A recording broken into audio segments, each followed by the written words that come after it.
皆さんようこそ、東方ゆっくりスクールへ、研究部部長のゆっくりレ夢ムです。ゆっくりマリサだぜ。今回は東方キャラのわかるわけがない天才すぎる名前の裏設定について解説していきますよ。東方キャラは設定が細かく詰め込まれているが、名前にも本当に衝撃的な意味が込められていたりするよな。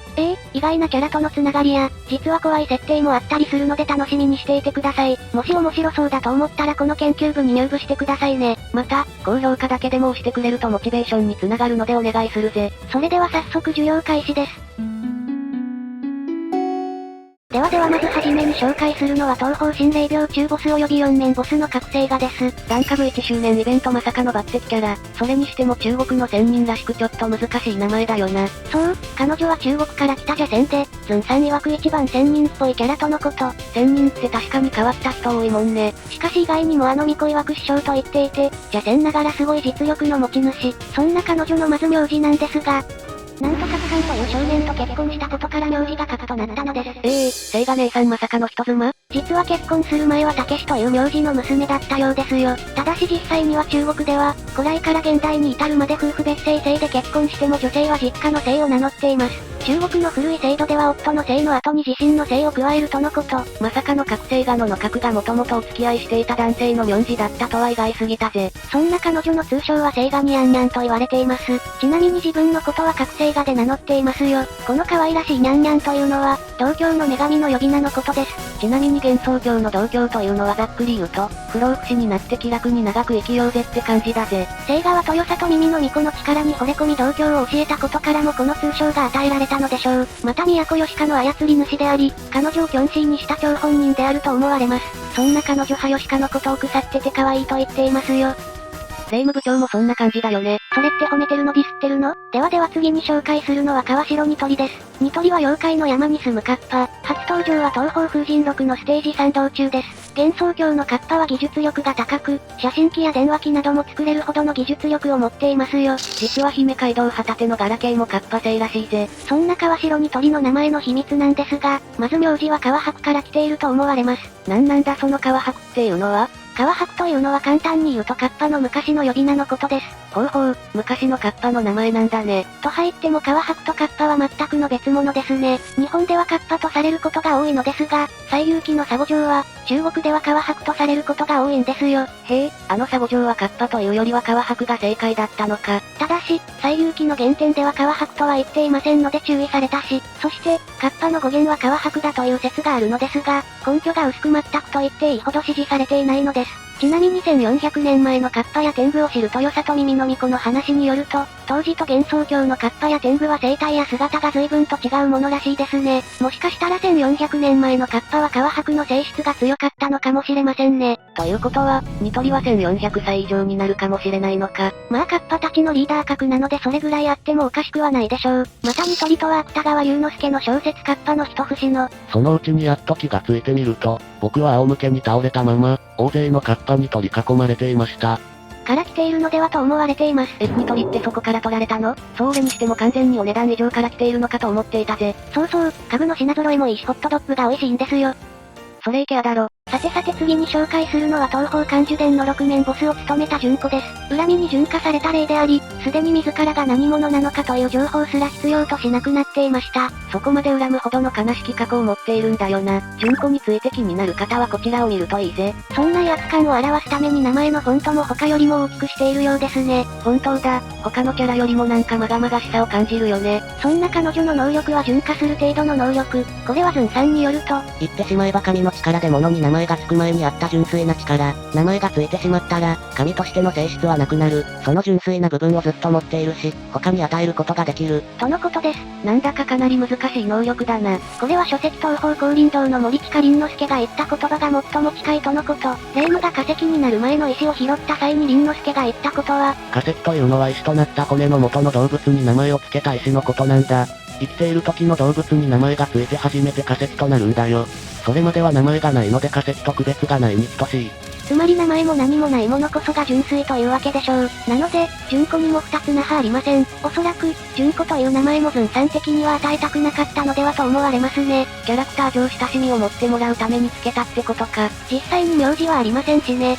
まさかこんな難しすぎる意味が込められていたとは。では次に紹介するのは東方海塚のラスボスにして、楽園の最高裁判長である式英機山田信です。出ました、山田信。一体どんな意味が込められているのか気になるよ。実は式英機が彼女自身の名前で、山田信は役職名となっているんですよ。よく山田信の山は閻魔、山天と言われていますが、実はこれは大きな間違いですね。閻魔っていう意味って思ってたけど違うの？そう、東方プロジェクト人形名鑑宵闇編のズンさんのコメントによると、山は山天から、というのはもちろんなんだけど、どっちかっていうと幻想郷が、山の中の楽園だから。とのことで、山田信の山は閻魔ではなく、どちらかというと、幻想郷のことを指しているんですよ。なるほど、式様は幻想郷の閻魔を担当しているもんな。それじゃあ、もう一つのザナブはどうなんだよ。ザナブはパソコンゲーム史に残るヒット作となった、ファルコムのアクション RPG ザナブの影響から取られたようです。こちらのゲームは日本の PC ゲーム中最大の売上本数記録を保持していて、その記録は30年以上を経た現在でも未だ破られていないとのこと。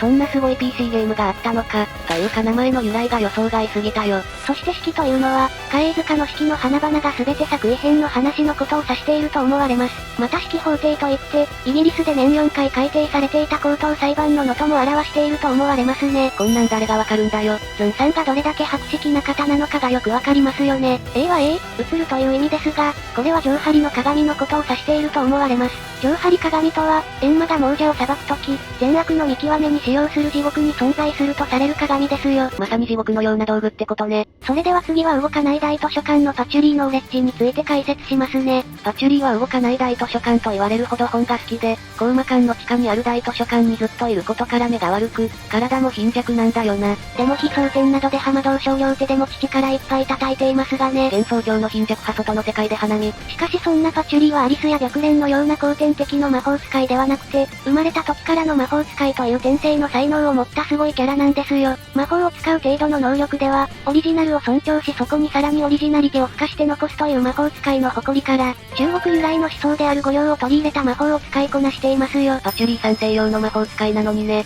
そしてコウマ館の主であるレミリアとはかなり仲が良く、パチェ、レミーと呼び合う仲です。そんなパチュリーの名前の由来とはシソ科の植物で、香水や化粧品、漢方などに使用されるハーブの一種であるパチュリから来ているのです。へえ、ハーブの一種の名前から取られているなんておしゃれだな。パチュリという名前は、南インドに住むタミル人の言語が由来、タミル語で緑の葉を意味するパッチャイライが元になっていると言われています。やっぱり見た目の西洋の魔法使いと真逆じゃん。またパチュリはスモーキーさがあり、土を想起させる香りが特徴です。その香りは墨汁のような香りと例えられることも、なかなか渋い匂いのハーブなんだな。大図書館は地下に存在して、ほとんど日が当たらない、カビた本もあることから地下の図書館のような渋い匂いがするパチュリから取られたのでしょう。なるほど。地下の図書館のような渋い匂いがするハーブの匂いからかけられたのか。確かにパチュリーってずっと図書館に引きこもっているから、そんな感じの匂いがしそうだよね。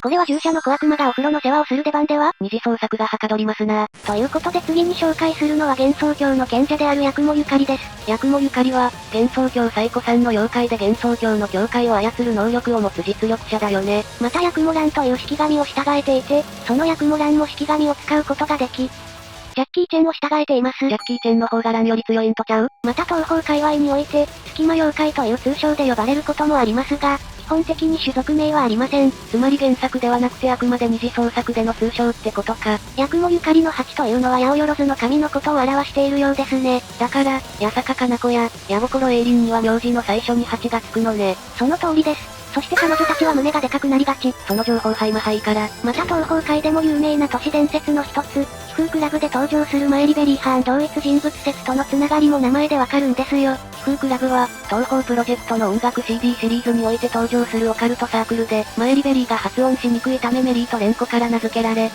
ァンからもメリーで浸透しているぞ。そして八雲とハーンの共通点についてなんですが、真の日本文化を世界へ広めた外国人のパトリック・ラッカビオ・ハーンという方がいるのですが、1896年、明治29年に日本国籍を取得して小泉八雲と名乗っているんですよ。ここのことから紐解くと確かに同一人物説っていうのもありえそうだな。というかこの設定を思いつくところ天才的すぎるでしょ。また彼は日本文化に強い興味があったとされていて、惚れ込んだと言われるほどなんです。メリーは海外の子のようだからラフディオハーンさんにそっくりだよね。ちなみに日本人女性の小泉説をめとる、特に古い風俗や民話などの論説やそれらに基づいた怪談、怪奇小説などを多く残していますね。こういった点もゆかりイコールメリー説を膨らませる部分です。恐ろしいつながりだぜ。名前だけでもここまで伏線を張っていたとは。また実は橙色と藍色を混ぜ合わせると、紫に近い色が現れるんですよ。つまりゆかりと式神のランとチェンのことを表しているんですね。あややや、そんな裏設定があったのかよ。また虹色は紅橙黄緑淡い紫の順。そして非常に面白いのがヨーヨームでのボスの順ですね。ヨーヨームは高魔教の2面ボスを務めたチルノが最初に出てきて、その後に2面ボスでチェン、そして金髪黄色美女のアリスが3面、4面のプリズムリバー楽団を飛ばすと5面に緑を基調としたコンパクヨーム、そして薄い青い服を着たユユコが6面ボス、そしてエクストラにヤクモラン、最後に隠しステージのファンタズムで登場したヤクモゆかりとなっています。おいおいおいこの配置ってまさか。ヨーヨームは虹の順番になっている。東方と何かと関係ある虹だけど、本当にちゃんと虹の順番になってるじゃん。これはマジで鳥肌が立ったぜ。それにしてもこんな裏設定よくレイムさん気づいたな。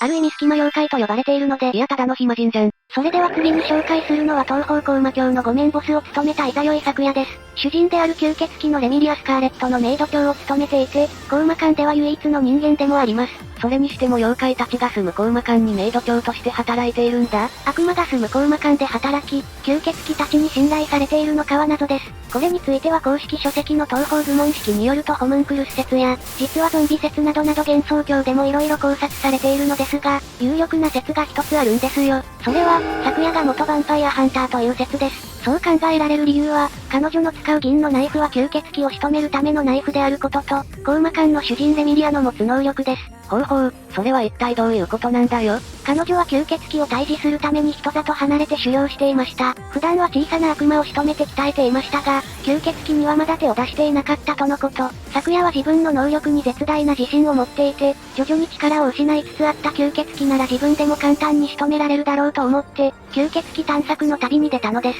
そうして、吸血鬼を追って高魔館にたどり着きましたが、見た目に幼い吸血鬼なのに想像以上に強く、あっさりと返り討ちにあってしまったのです。あの若月より姫の背後を取って膝カックンをかました咲夜を任したのか。いや膝カックン入れてないけどね。吸血鬼は、その能力を惜しんで彼女に新しい名前を与え、改名によって運命を正反対に変えたというわけですよ。高魔館が幻想郷に来る前に、レミリアの運命を操る程度の能力で名前を変えられたと言われています。イザヨイ咲夜なんていい名前レミリアがつけたのは意外だったぜ。そして、イザヨイとは15夜の次の日、つまり少しかけた月、咲夜は書き換えれば咲夜となり、イザヨイ咲夜は満月を指していることになります。おお、そんな意味が込められていたのかよ。咲夜新月と捉えることもでき、時間を操れることをかけているのかもしれませんね。これは凄すぎるな。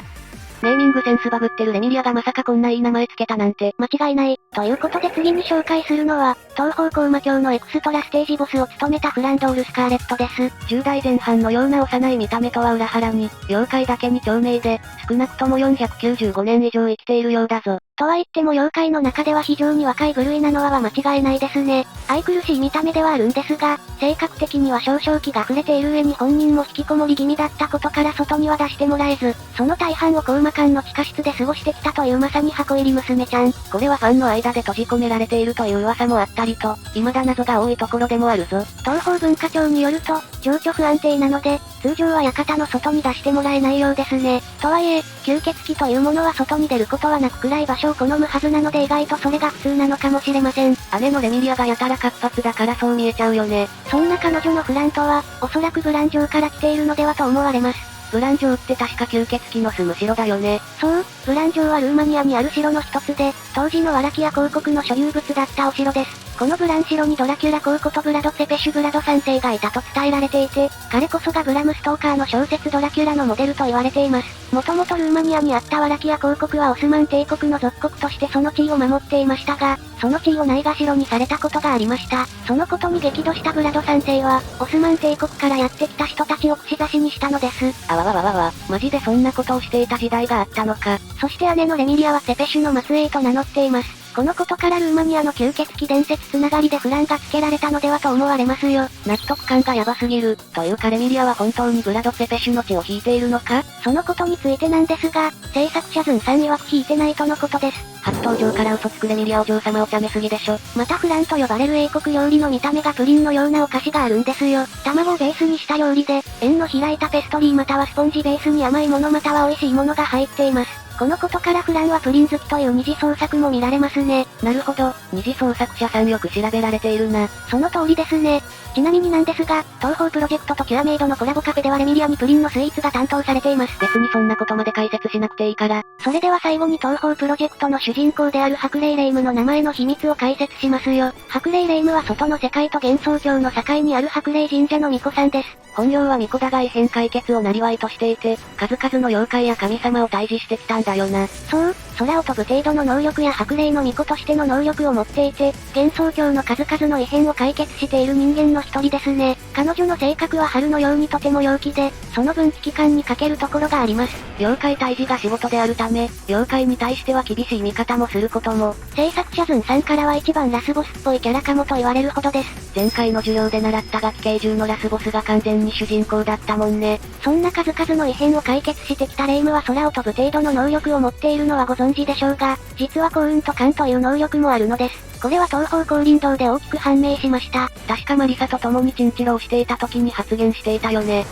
霊夢曰く私がサイの目を予想したということをサイコロが覚えているからというもの。実はズンさんの思いとして、霊夢には予知できるような子でいてほしいと思い名付けたようですよ。へえ、そんな思いで名前を付けたのか。本当に子供のような思いで見ているんだな。ちなみに東方ステーションにてズンさんが霊夢について問われた時霊夢ちゃんとちゃん付けするぐらいお気に入りのようです。ちなみに旧作の名前は、名前の読み方は全く一緒ですが、霊夢ではなくなんと旧作では霊夢となっています。ちょっと待ってくれ、こんな漢字見たことないぞ。この名前には何か秘密がありそうだな。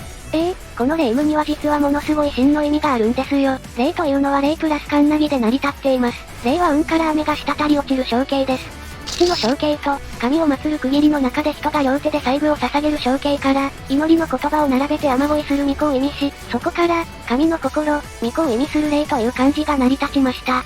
つまり霊は霊の訳字ということになるんですよ。まさか霊夢の霊には巫女の意味があったとは全然知らなかったぜ。これはあまりにも面白い裏設定だな。こういったことから二次創作で白霊霊夢別の白霊霊夢イコール仙台白霊の巫女とされることも多いですね。つまり現在の霊夢とは別の違う人が、巫女として活動していたということになるのです。確かに、旧作は別人のような気がするが真相が気になるぜ。また白霊霊夢の白霊は、白霊酒造と掛けられていると思われます。白霊酒造って霊夢の名字にそっくりだけど何なの？京丹後由良で1832年に創業した江戸時代から続く酒蔵として、多くの受賞歴ある日本酒やリキュールを製造しているお酒屋さんですよ。京都府宮津市の由良地区にあるようですね。そして、このお店の人気のお酒の名前が、大江山の鬼伝説の四天童寺。お米本来の旨味を引き出す山灰仕込みという製法で作られた辛口の本醸造酒で、大辛口四天童寺は蔵ナンバーワンの出荷指数を誇っているようです。お酒の名前の四天童寺は鬼界のスーパースターと言われているよね。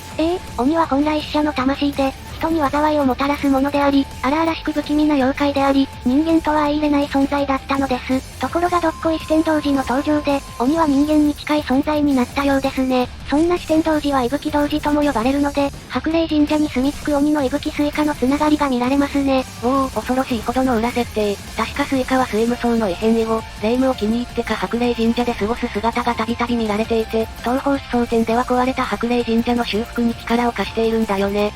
こういう面白いつながりが名前から分かってしまうんですよ。ちなみに、白霊酒造の四天童寺は超高品質で 720ml もありながらも、1650円とお手軽なので飲んでみることをお勧めします。オンラインでも購入できますよ。このお酒で宴会は最高だろうね。というか名前だけで、どんだけ裏設定が詰め込められているんだよ。本当に神主ズンさんがどれだけ天才な人なのかがよくわかりますね。名前だけでもここまで深い意味があったとはすごく面白かったよ。視聴者さんが好きな東方キャラの名前があったら教えてくださいね。それでは今回の授業を終わりますよ。それではここまでご視聴ありがとうございました。ご視聴ありがとうございました。グッドボタンとチャンネル登録よろしくお願いします。